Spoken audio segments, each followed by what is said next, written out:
오늘은 우리 강명준 장로님께서 한번 기도해 주시고 시작하면 좋겠습니다. 하나님 아버지 진심으로 감사를 드립니다. 하나님께서 뜻이 계셔서 이런 특별한 예전 예배학에 관해서 특강을 들을 수 있도록 기회를 주신 것을 감사합니다. 여기에 대한 새로운 하나님의 진리를 발견하게 하시고 이 진리가 우리로 하여금 새로운 신앙의 한 측면을 갖다 붙들 수 있도록 하나님 축복을 내주어 주시옵소서. 어려운 시기에 우리는 이 시대를 살아가고 있습니다. 아버지 하나님, 이 나라를 축복하시고 우리 교회를 축복하시고 우리 성도들을 하나님께서 보살펴 주셔서 하나님을 온전히 저희들이 두 손 들어서 모실 수 있도록 하나님 열성과 열정을 허락하여 주시옵소서. 목사님에게 아버지 하나님께서 성령께서 인도하여 주셔서 목사님을 통해서 우리가 새롭게 거듭나는 그러한 은총이 정말 활활 떠오를 수 있도록 하나님께서 축복으로 함께하여 주시옵소서. 모든 순서를 마칠 때까지 하나님께서 함께해 주시옵소서. 모든 것 감사하고 예수 그리스도의 이름으로 기도하옵나이다. 아멘. 네, 감사합니다. 오늘 이제 지난 첫 번째 시간이 이어서 이제 두 번째 시간입니다. 지난 시간에는 왜 예전 예배인가 하는 것을 이야기를 했습니다. 예전이라고 하는 것이 단순히 그냥 오래된 전통이나 그런 방식, 형식이 아니라 복음이 교회의 몸과 시간 속에 담기는 방식이다. 이런 말씀을 드렸지요. 이제 오늘 제2강의 주제는 더 실전의 이야기입니다. 여러분, 우리가 주일마다 지금 주보의 일부 예배, 주보의 공원 예배 순서가 나와 있는데 이제부터 이렇게 질문하시게 될 것입니다. 지금 하나님이 무엇을 하고 계시는가? 그리고 또 나는 그 하나님께 어떻게 응답하고 있는가 하는 내용입니다. 그래서 하나님이 지금 하시는 일, 그리고 내가 하나님께 하는 응답, 이것을 이제 아시게 될 것입니다. 그래서 오늘 목표는 딱 하나입니다. 그래서 예배 순서표가 프로그램을 이야기하는 것이 아니고 이 복음의 지도다. 복음의 지도가 되게 하는 것이다. 이것을 이제 여러분이 아시게 될 것입니다. 교재를 여러분 받으셨죠? 네, 뒤에 교재가 있습니다. 교재가 있으니까 좀 나눠주시면 되니까 교재를 보시면서 하겠습니다.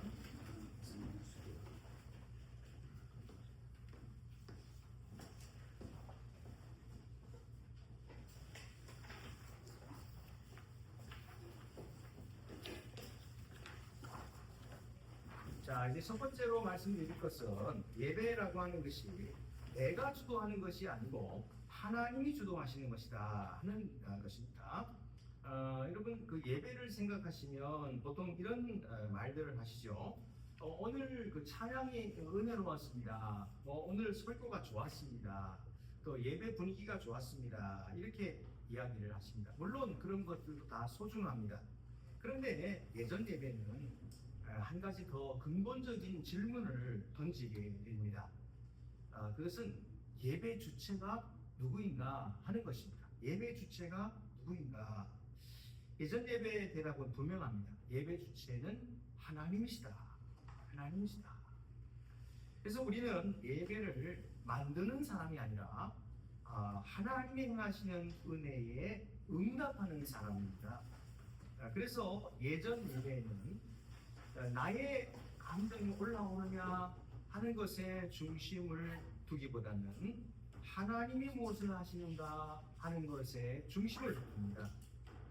제가 오늘 이 관점에서 여러분의 마음에 확실히 심어드리려고 아주 단순한 표를 하나 제안을 합니다. 하나님이 하시는 동사, 그리고 우리가 하는 동사거든요. 그러니까 하나님이 하시는 동사는 뭐냐면 부르신다, 그리고 용서하신다, 또 말씀하신다, 먹이신다, 보내신다, 복 주신다. 이것이 하나님이 하시는 동사예요. 그런데 거기에 대해서 우리가 하는 동사는 뭐냐면 나아간다, 회개한다, 찬양한다, 듣는다, 믿는다, 감사한다, 헌신한다, 순종한다 이런 것들이 뭔가 하는 동사예요. 그래서 이 예배라고 하는 것은 이 두 가지 동사가 서로 맞물리는, 그래서 거룩한 대화가 되는 것이죠. 이 대화의 흐름은 사실은 어제 오늘 있어진 것이 아니고요. 이 질서를 가리켜서 오르도라고 하거든요. 오래전부터 이것을 오르도라고 불렀어요. 쉽게 말하면 예배의 큰 뼈대라고 볼 수 있어요. 예배의 큰 길입니다. 예배의 큰 길은 바로 이 오르도라고 불렀던 것이죠. 그래서 오늘의 핵심은 뭐냐면 바로 이 오르도, 예배의 큰 뼈대에 대해서 네 가지 흐름을 함께 생각하는 것입니다. 예전 예배는 전통적으로 네 가지 큰 흐름으로 이루어집니다. 첫 번째는 모임입니다. 예배를, 그러니까 함께 성도들이 모이는 것을 그것을 말하는 것입니다. 함께 모이는 모임입니다. 이것이 이제 첫 번째 순서이고 오르도이고요. 두 번째는 말씀입니다. 그리고 세 번째는 성찬, 그리고 네 번째는 파송. 자, 이게 네 가지가 이제 예배를 구성하고 있는데요. 이 네 가지는 예배를 그저 깔끔하게 진행하기 위한 그런 구성이 아닙니다. 이것은 이 자체가 복음의 흐름인 것입니다. 복음의 흐름이에요. 자, 보세요. 하나님이 부르시기 때문에 우리는 거기에 응답해서 모이는 거예요. 하나님의 부르심이 있고 그래서 우리가 모이는 거거든요. 그래서 모임이 이루어집니다. 그리고 또 하나님이 말씀하시거든요. 그래서 우리는 듣고 믿는 것입니다. 그리고 세 번째는 하나님이 은혜를 주시거든요. 그래서 우리는 먹고 감사하는 것이죠. 그리고 네 번째는 하나님이 우리를 보내시는데 우리는 순종하면서 나아간다. 그러니까 이 흐름은 사실 성경 안에서도 발견이 됩니다. 예를 들어서 누가복음 24장에서 엠마오로 가는 제자들의 이야기를 여러분 기억하시죠? 그때 주님이 먼저 찾아오시죠. 이것이 모임입니다. 그리고 말씀을 풀어주시죠. 이게 말씀입니다. 그리고 떡을 떼시죠. 이것이 성찬입니다. 그리고 제자들이 다시 예루살렘으로 달려가죠. 이것이 파송입니다. 그래서 모임, 말씀, 성찬, 파송, 복음이 이런 구조로 우리를 움직이고 있는 거예요. 자, 그럼 이제부터 이 큰 뼈대를 이제 따라가면서 예배 순서 하나하나가 어떤 의미를 갖는지를 풀어보도록 하겠습니다. 자, 먼저 1부는 모임입니다. 모임은 하나님이 부르시고 또 교회가 하나가 되는 것입니다. 자, 모임은 사람이 모였다 하는 것이 아니고 하나님이 불러 모으셨다입니다. 하나님이 불러 모으셨다. 그래서 예배 시작은 우리가 시작합시다 그런다고 해서 시작되는 게 아닙니다. 우리가 시작합시다 그런다고 시작되는 것이 아니라 예전 예배의 첫 문장은 이렇게 고백합니다. 하나님이 우리를 부르셨습니다. 부르셨습니다. 그래서 부르심이 나오는 거죠. 그래서 하나님의 말씀이 우리를 부르십니다. 그래서 모임 전례는 보통 이런 요소들이 있습니다. 예배로의 부름, 성경 말씀을 통해 가지고 하나님 우리를 부르시죠. 이것이 선언되고요. 그리고 이제 임예송, 경배, 찬양이 있고요. 그리고 기도가 있습니다. 진례 기도입니다. 그리고 죄 고백이 있습니다. 그리고 용서의 선포와 그리고 찬양, 감사, 영광이 있는 것입니다. 오늘 1부 예배 순서를 한번 살펴보세요. 1부 예배 순서 보면은 맨 처음에 개회 예전이라고 되어 있는 이게 바로 모임입니다. 모임이고요. 그리고 이제 인사 있고 직물림이 있고, 직물림은 우리 교회에서만 지금 하고 있는 거예요. 직물림은. 그리고 이제 성경에서 이것이 하나님의 부르심이고요. 그리고 이제 계회송, 찬송을 이제 성가대가 있으면 찬송을 하고 아니면 이제 우리는 오르간이 계회송을 하고요. 그리고 오늘의 기도, 이게 바로 진례 기도입니다.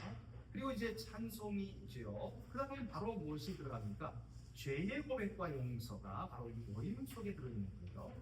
그래서 죄의 고백을 위해서 먼저 초청을 하죠. 오늘은 히브리서 4장 14절 16절 말씀을 가지고 이제 죄의 고백으로의 초대를 받은 것입니다. 그리고 각자가 죄의 고백을 하고 그리고 다 같이 또 죄의 고백을 하지요. 그리고 나면 뭐가 있습니까? 용서의 선포, 이주보에는 사죄의 선언이라고 되어 있죠. 그렇게 되어 있어요.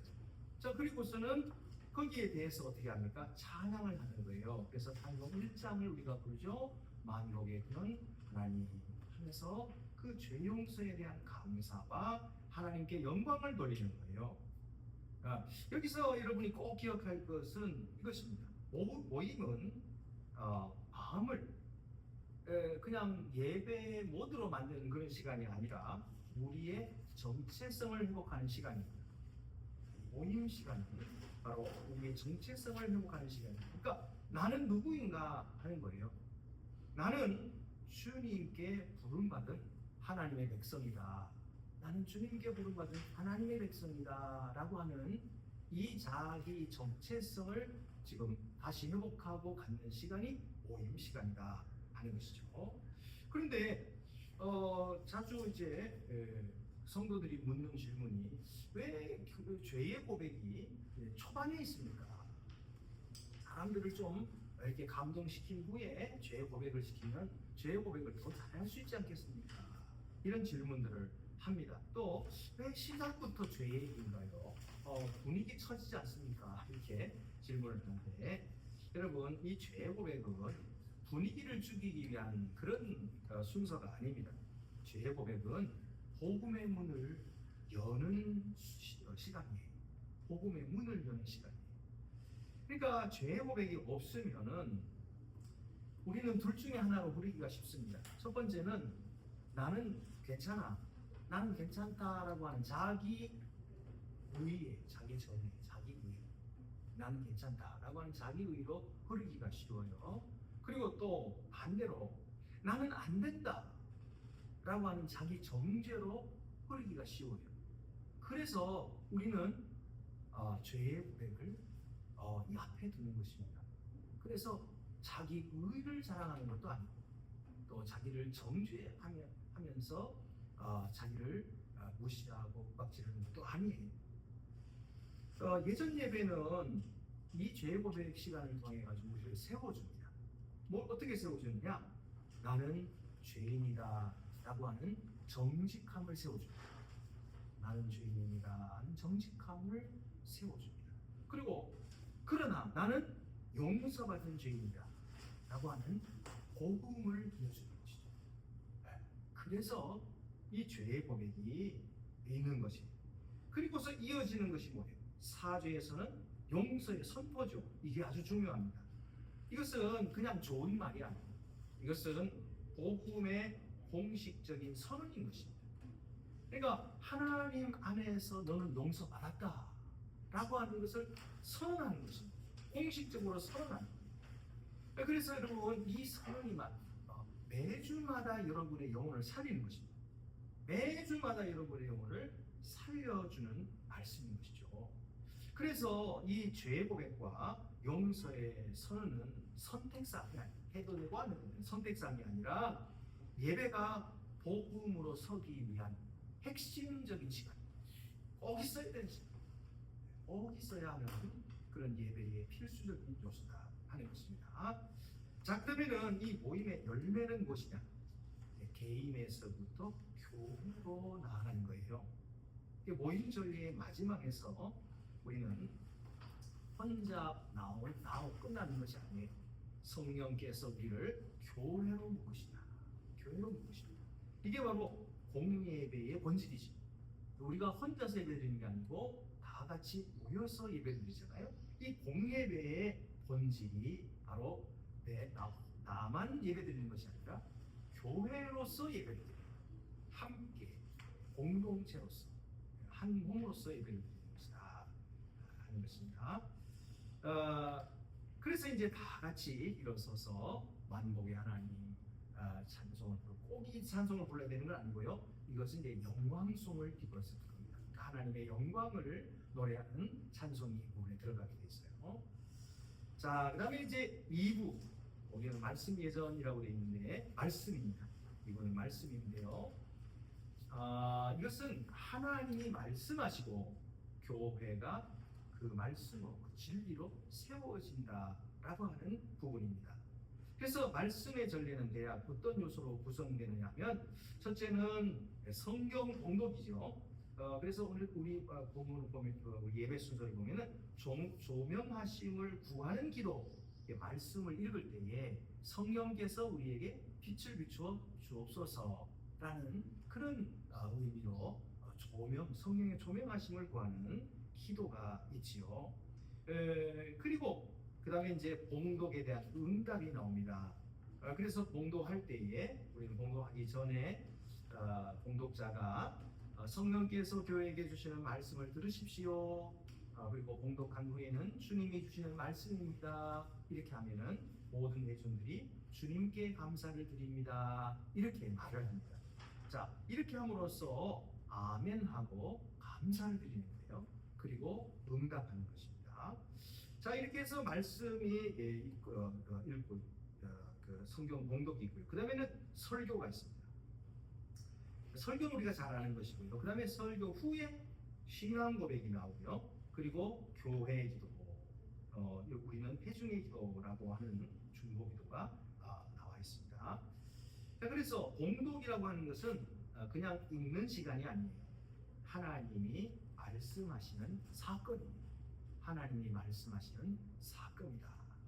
그래서 예전 예배에서 봉독 정리에 짧은 문장들이지요.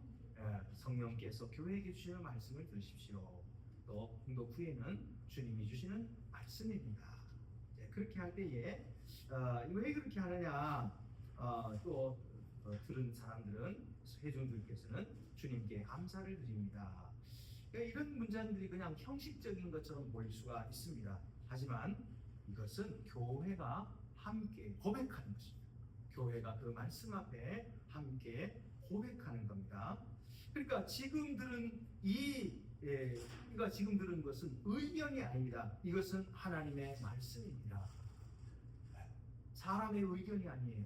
이것은 하나님의 말씀입니다.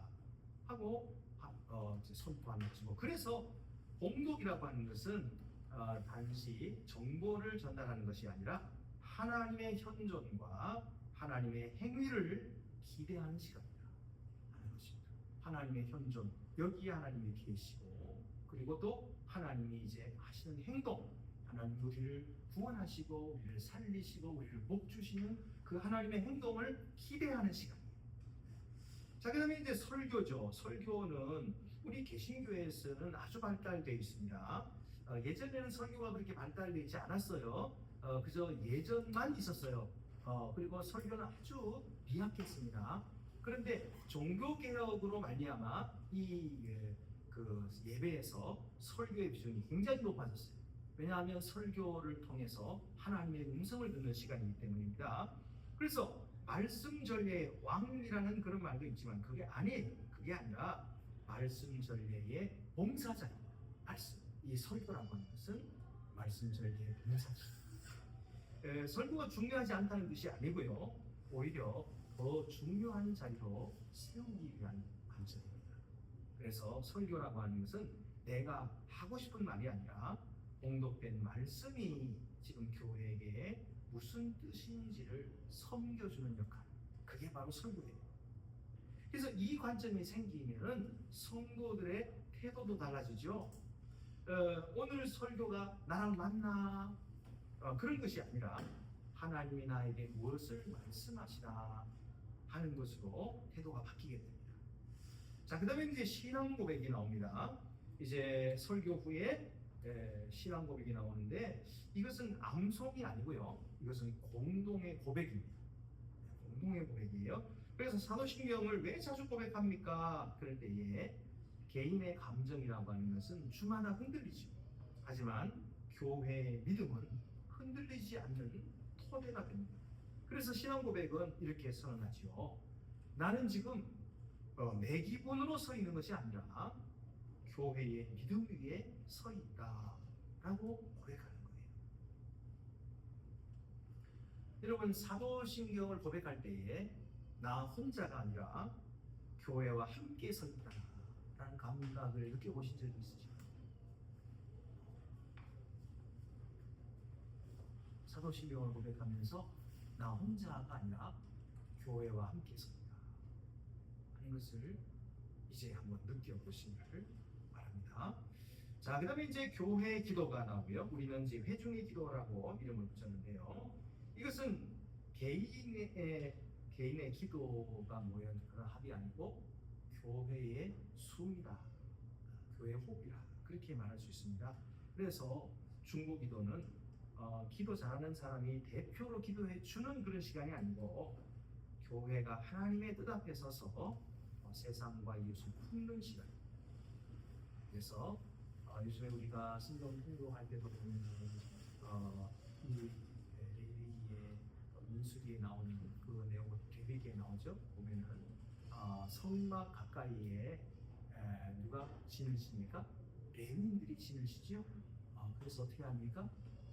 백성들이 함부로 성막에 가까이 나오다가 죽지 않고 그들을 보호해주고 또 그들이 하나님의 영광을 볼 수 있게 해주죠. 그건 마찬가지로 예배 가운데서 이 신앙 고백, 또 기도라고 하는 것은 바로 이렇게 하나님의 뜻 앞에 서서 세상과 이웃을 품는 시간이다 하는 것입니다. 그래서 말씀 전례는 이렇게 결론이 납니다. 하나님이 말씀하셨고 교회가 믿음으로 응답했고 그래서 교회가 이제 세상을 위해 기도합니다. 네, 이렇게 이루어지는 거예요. 이것이 이제 말씀의 전례입니다. 자, 그 다음에는 여러분 나중에 여러분이 한번 실습을 해보시면 좋겠는데요. 오늘 공부한 것을 기초로 해가지고 주보를 펴시고 일부 주보 한번 펴시고 거기 순서에다가 표시를 한번 해보세요. 그래서 어떻게 되냐면 하나님이 하시는 일로 여겨지는 것에 동그라미를 한번 쳐보시고 그리고 내가 응답해야 되는 순서 거기다는 밑줄을 그어보세요. 그래가지고 동그라미와 밑줄이 그렇게 엇갈리면서 대화 형식으로 이루어져 있구나 하는 것을 여러분이 알게 될 거예요. 그래서 동그라미를 치는 부분은 부르심, 또 용서의 선포, 그리고 말씀 봉독, 축도 이런 것들은 다 동그라미가 들어가겠죠. 그리고 밑줄 들어가는 거 어떤 걸까요?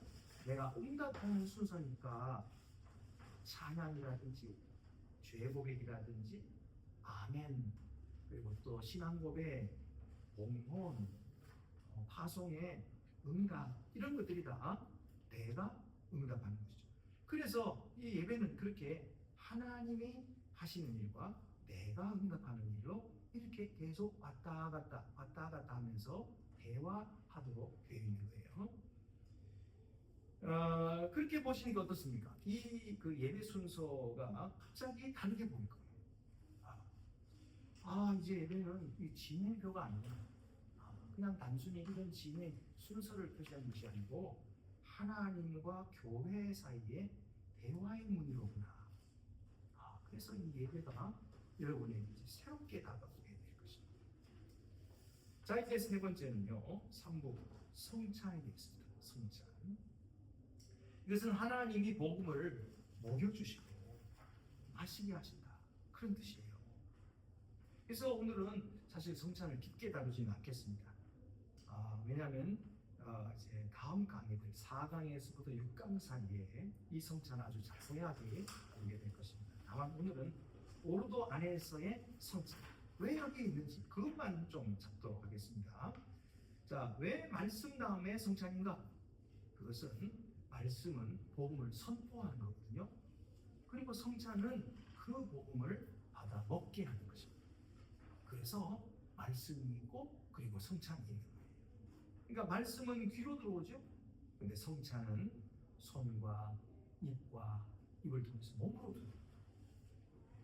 단순히 말씀은 귀로 듣기만 하는 것이 아니라 이제 그 말씀, 그 생명이 우리의 손을 통해서 우리의 입을 통해서 우리 몸으로 들어오는 것입니다. 이것이 성찬이에요. 그래서 성찬은 설교의 장식품이 아니에요. 복음의 선포가 실제로 은혜를 참여하는 그 자리로 이어지는 것입니다.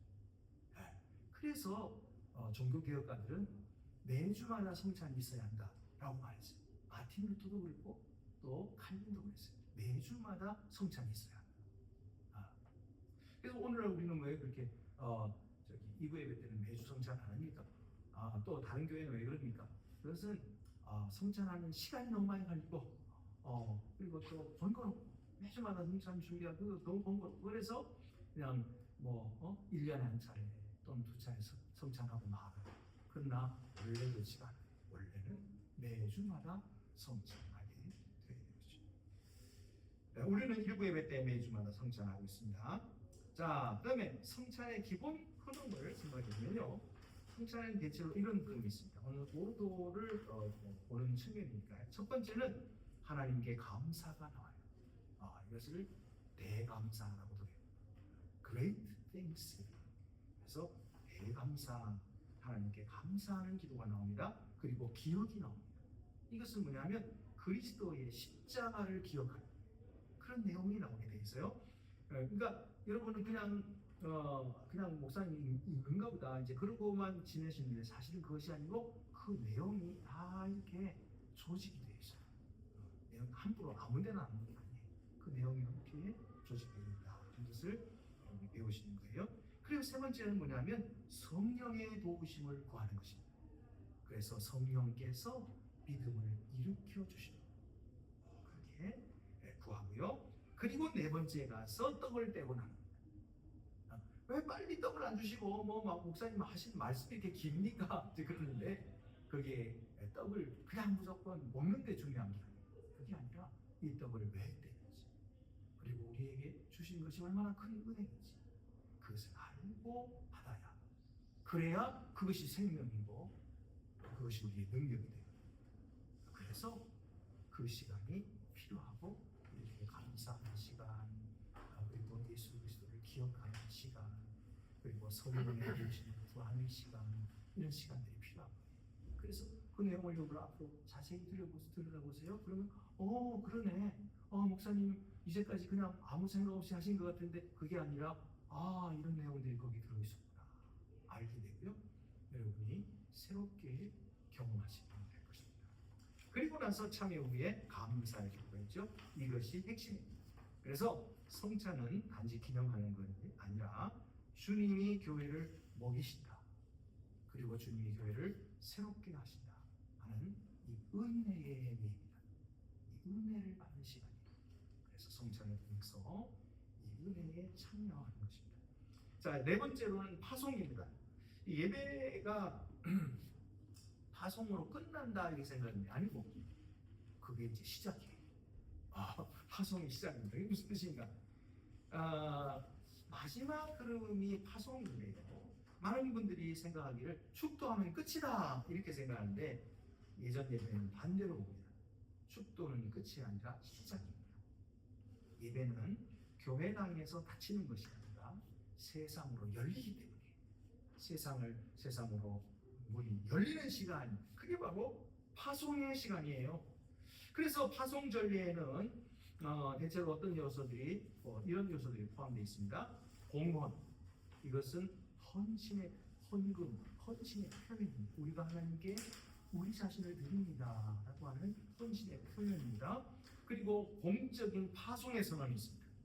그래서 오늘 또 말씀 우리 주보를 보시면요 공헌 이제 어디 나옵니까? 이제 찬송이 부르고 공헌이 먼저 나오죠. 그리고 이제 파송이 나와요. 파송이 나오고 파송 찬양하고 그리고 위탁의 말씀 있잖아요. 바로 이 위탁의 말씀이 파송의 선언이에요. 그리고 나서 축도가 나옵니다. 축도. 자, 축도에 대해서 제가 잠깐만 말씀을 드릴게요. 그 축도는 오늘 제가 일부 예배 때 축도를 보세요. 모든 지각에 뛰어나신 하나님 한가하니 하나님과 하나님의 아들 우리 주 예수의 지식과 사랑 안에서 너희 마음과 생각을 지키시리라. 이게 빌립보 4장 7절 말씀 그대로 전하는 것이죠. 그게 왜냐하면 하나님이 자기의 백성에게 복 주시는 말씀이기 때문에요. 이것도 그냥 아무렇게나 제가 선택한 것이 아니고요. 이것은 모두 그 역사적으로 전통적인 전례에 있는 내용입니다. 아무 구절은 아니에요. 많은 역사를 통해서 초대교회부터 초대 1세기 때부터 이 예배 예전이 형성되어 왔거든요. 그래서 그 모든 역사를 살펴보고 그리고 교회가 받아들이는 축도를 이렇게 정리한 거예요. 그래서 그것을 쓰는 것이 제가 무조건 선택해 쓰는 것이 아닙니다. 그래서 그 보면은 전능하신 하나님 곧 성부와 성자와 성령의 축복하심이 너희와 항상 함께할지어다 이렇게 나오죠. 말씀 그대로에 나오는 것이에요.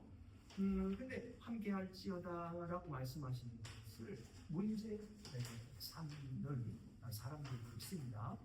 물론 우리 교단에서도 결정하기는 예전에 결정이 있습니다만 함께할지어다라고 하지 말고 함께 계시기를 축원하옵나이다. 함께 계시기를 축원하옵나이다라고 하기로 결의를 했어요. 결의를 했기 때문에. 근데 그 결의는 왜 그렇게 했냐면 목사님들이 이 축도를 가지고 자기의 권위를 세우는 길에 사용하는 게 참 많았어요. 그러니까 축도를 해도 그냥 성경 구절 그대로 읽으면 그게 축도가 되는데 그렇게 하지 않고 길게 뭐 이것저것 말을 붙여가지고 길게 해가지고 그래서 뭐 축도가 대단한 목사의 어떤 그런 권위를 나타내는 것으로 이렇게 사용하다 보니까 성도들이 그건 아닌데 목사님이 그냥 하나님이 우리를 축복해 주시고 그냥 선포만 하시는 데인데 왜 저렇게 하나 그래가지고 마음이 불편했어요. 그리고 또 그게 축도의 본질과도 맞지 않기 때문에 그래서 이제는 이 함께할지어다 이거 쓰지 말고 하지 말고 그냥 함께하시기를 축원하옵나이다 기도로 만들어서요. 이렇게 이제 우리 총회에서는 결의를 했어요. 근데 이제까지 그렇게 이제 지켜오기는 했습니다. 근데 사실은 이렇게 축도라고 하는 것은 기도가 아니에요. 기도가 아니고 이것은 강복 선언입니다. 하나님께서 복을 내리신다라고 하는 선언이에요. 목사 자신이 복을 내리는 거 아니에요. 하나님이 복을 내리시는 선언이에요. 그래서 예배 전에서는 그냥 하나님의 말씀을 선포하는 거예요. 간략해요. 여기에 뭐 대단한 권위를 세우거나 그렇게 하지 않아요. 그래서 여러분 그렇게 이해하시고 저는 그냥 그 예배 예전에 나와 있는 대로 그냥 하고 있는 것뿐입니다. 제가 무슨 권위를 세우기 위해서 할지어라 이렇게 하거나 그런 건 아니고요. 예배 예전에 전통에 나와 있는 것을 그대로 하는 것뿐이고요. 이것은 강복 선언이 원래입니다. 강복 선언 것을 여러분 아시면 좋겠습니다. 또 이제 봉헌입니다. 봉헌은 돈 되는 시간이라 생각하는데 그게 아니고 삶을 드리는 응답입니다. 삶을 드리는 응답. 그래서 봉헌은 하나님께 거래하는 시간이 아니고 봉헌을 이렇게 고백하는 거예요. 하나님, 제가 주님의 것입니다. 제 시간, 제 관계, 제 노동, 제 물질도 주님께 속했습니다. 그래서 봉헌은 파송과 연결되는 것입니다. 그래서 예배당에서 드린 이 헌신이 우리에게 일터로 이어져야 하는 것입니다. 봉헌이 지금 우리는 성찬식 앞에 있잖아요. 이게 이제 순서 원래 순서에는요 성찬식을 할 때에 봉헌을 먼저 해요. 왜 그러냐면 봉헌이라고 하는 거 성찬식이라고 할 때에 그 성찬의 떡과 잔은 어디서부터 온 거예요? 하나님께서 우리에게 주신 거예요. 하나님께서 우리에게 떡도 주시고 포도주도 주시고 그래서 그것을 하나님께 드리거든요. 그러면 우리가 하나님께 드린 그 봉헌을 하나님이 받으시고 그리고 그것을 들어 축사하시고 떼어 제자들에게 나누시고 그래서 그 예수님의 그 성찬 예를 그대로 행하기 위해서 봉헌하는 예식을 먼저 합니다. 성도들이 헌금을 드리고 봉헌을 하면 그것을 받고 그리고서 이제 그것으로 성찬을 드립니다. 그래서 봉헌할 때에 떡과 포도주도 같이 가지고 들어가요. 우리는 앞에다 그냥 채놓고 하죠. 근데 원래는 이제 그것을 헌금할 때 가지고 들어옵니다. 헌금과 함께 가지고 들어오면 헌금은 받고 그리고 성찬은 그 자리에 성찬식을 하게 됩니다. 이것이 이제 전통이고요. 참고를 하시면 되겠습니다. 자, 그다음에 축도입니다. 축도는 그냥 좋은 말이 아니라 하나님의 이름으로 선포되는 은혜입니다. 감동적인 마무리 멘트가 아니라 축도는 하나님이 교회에 당신의 이름을 얹어주시는 사건입니다. 여러분에게 하나님의 이름이 있다. 내가 내 이름을 너희에게 준다. 그렇게 얹어주시는 사건. 그리고 그 이름을 지닌 교회가 세상으로 보내심을 아는 것이죠. 그래서 여러분 축도 시간에 이제 눈을 감고 고개를 숙이는 것은 그냥 단순한 예의를 차리는 것이 아니고 이 시간에 하나님의 은혜를 받는 시간입니다. 자, 이제 결론적으로 오르도라고 하는 것은 복음의 모양이라고 했습니다. 우리가 예배 이전에 큰 뼈대를 생각할 때에 오르도가 되었습니다. 그래서 모임, 말씀, 성찬, 파송 이렇게 네 개의 오르도가 있다. 그래서 정리하면 한 문장입니다. 예배는 우리가 하나님께 가는 길이 아니라 하나님의 복음으로 우리에게 오시고 우리를 비추시는 길이다. 그래서 이제부터는 주일 예배를 드릴 때 이렇게 한번 바꿔보시기 바랍니다. 오늘 예배가 내게 무엇을 주었느냐 그것도 중요하지만 그것보다 먼저 지금 하나님이 무엇을 하고 계십니까? 긁어보시기 바랍니다. 그 순간에 예전 예배는 형식이 아니라 살아있는 은혜의 질서가 오늘 강의는 이것으로 마치겠습니다. 혹시 질문 있으면 질문하시고요. 네네, 방장님 말씀하겠습니다. 저는 오늘 목사님이 강의 시간이 한 40분 가까이 됐습니다. 원래 예전 4시간 한 30분 정도일 것 같은데 지금 한 40분 돼서 질문할 시간 거의 없으나 제가 평소에 생각하고 있던 두 가지만 여쭤보고 첫째 그 조명하심을 구한 기도 다음에 찬송을 하고 있거든요. 그래서 목사님께서 아까 말씀하신 거를 보면은 조명하심을 구하는 기도 다음에 말씀이 나와야 될 것 같은데 찬송가가 들어가가지고 저는 조금 이해하게 생각이 된 적이 있었습니다.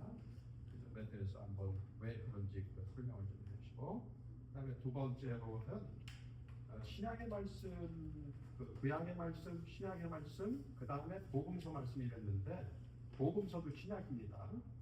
그렇기 때문에 신약의 말씀에서 주로 서신서를 말씀하시는 것 같거든요. 그러니까 서신서라고 이렇게 하는 것이 더 정확한지 보고 싶습니다. 정확한 말씀이십니다. 네, 이게 원래 서신서의 말씀이라고 들어가야 되는데 그걸 신약의 말씀이라고 잘못 넣은 거예요. 그게 잘못된 겁니다. 지적해 주셔서 감사하고요. 찬송은요 어느 곳에 어떤 찬송이 들어가야 한다라고 하는 그런 그 내용들이 중요하지 않아요. 다시 말해서 이제 죄의 고백이 있은 후에 사죄의 선언이 있고 그 후에 하나님께 영광송을 돌리는 것은 있어요. 그런데 그 외에는 말씀을 봉독해도 되고 또 찬송을 불러도 되고 또 찬송으로 그 말씀을 대신해도 되고 찬송이 아니라 말씀으로 대신해도 되고 이렇게 나옵니다. 그래서 찬송에서는 그렇게 정해진 것은 없습니다.